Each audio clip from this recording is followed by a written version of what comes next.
فمن يعمل مثقال ذرة خيرا يره ومن يعمل مثقال ذرة شرا يره۔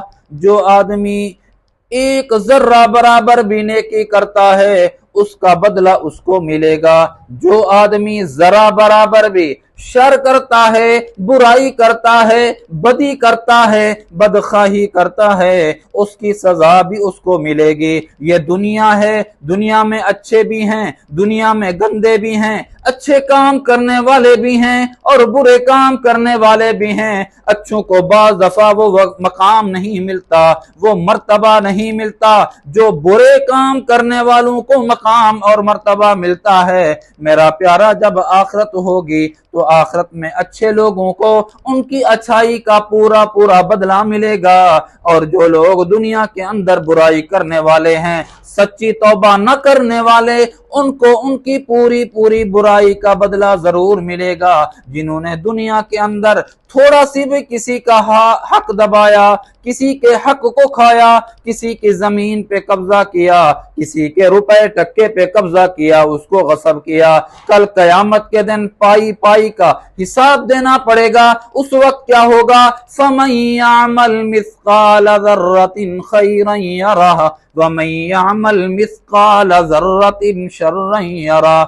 ہر خیر جو تھوڑی سی بھی ہو اس کی کا بدلہ، اس کی جزا ملے گی، اور جو شر تھوڑا سا بھی کیوں نہ کیا ہو اس کے لیے اس کو اس کے گناہ کے بدلے میں سزا ملے گی۔ یہ معمولی بات نہیں ہے، یہ تھوڑی بات نہیں ہے، ہر نیکی کا بدلہ، ہر برائی کا بدلہ ملے گا۔ حضرت یحییٰ اندلسی بہت بڑے محدث ہیں، کئی بہترین اشخاص نے ان سے استفادہ کیا ہے، انہوں نے حدیثیں ان سے نقل کی ہے۔ یحییٰ اندلسی یہ پڑھا رہے ہیں، پڑھاتے پڑھاتے اچانک طلباء سے فرمایا بھئی درس کی چھٹی، حضرت کل آنا ہے؟ فرمایا نہیں، کوئی پتہ نہیں پھر کب آنا ہے۔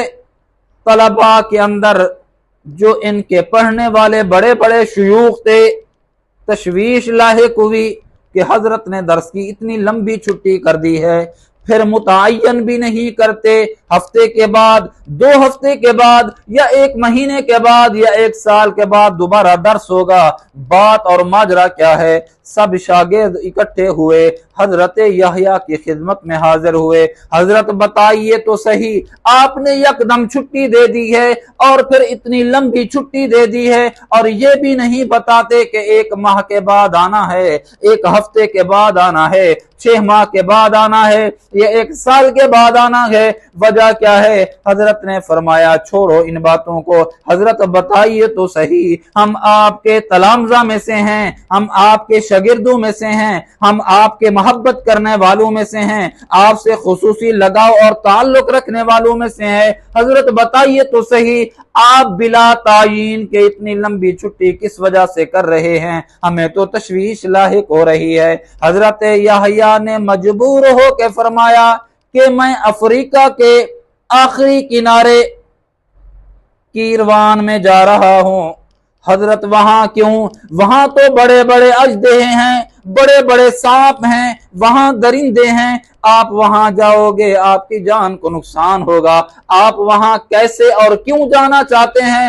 حضرت نے فرمایا بات یہ ہے کہ 1 درہم سے بھی کم ایک آدمی کی رقم امانت کے طور پر میرے پاس آ گئی تھی، اب مجھے احساس ہوا تو میں اس کو دینے کے لیے جا رہا ہوں۔ حضرت 1 روپیہ تو ہے، 1 درہم تو ہے، 1 دینار تو ہے، 1 ریال تو ہے، اتنی بڑی بات نہیں۔ فرمایا میں نے حدیث پڑھی ہے، آقا علیہ الصلوۃ والسلام نے فرمایا 1 لاکھ 1 لاکھ 1 لاکھ 1 لاکھ 1 لاکھ اور 1 لاکھ، یعنی 6 لاکھ روپیہ، 6 لاکھ نفلی روپیہ صدقہ کرنے سے بہتر ہے کسی کا 1 درہم جس کا دینا ہو، 1 درہم جس کا دینا ہو وہ زیادہ ثواب ہے 6 لاکھ نفلی صدقہ کرنے سے۔ تو میں وہی 1 درہم دینے کے لیے اتنی لمبا سفر اتنی لمبا پند کر رہا ہوں، گئے آپ۔ آج تو مسلمانوں کی پوزیشن یہ دوسروں کے کا حق ڈکار لیتے ہیں، دوسروں کا حق کھا جاتے ہیں، دوسروں کے مال کو شیر مادر سمجھ کر کھا لیتے ہیں، یتیموں کے مال کو ہڑپ کیا، بیواؤں کے مال کو ہڑپ کیا، ورثاء کے مال کو حق کو غصب کیا، ہمسایوں کے مال کو غصب کیا، رشتہ داروں کے مال کو غصب کیا، سائلین کے مال کو رشوت کے طور پہ غصب کیا۔ کیا جواب دینا پڑے گا تمہیں جب اللہ کی بارگاہ ہوگی؟ اللہ کی بارگاہ میں رائی کے دانے کے برابر بھی تمہیں جزا ملے گی، رائی کے دانے کے برابر کی ہوئی بدی کی سزا ملے گی۔ فَمَن يَعْمَلْ مِثْقَالَ ذَرَّةٍ خَيْرًا يَرَهُ وَمَن يَعْمَلْ مِثْقَالَ ذَرَّةٍ شَرًّا يَرَهُ۔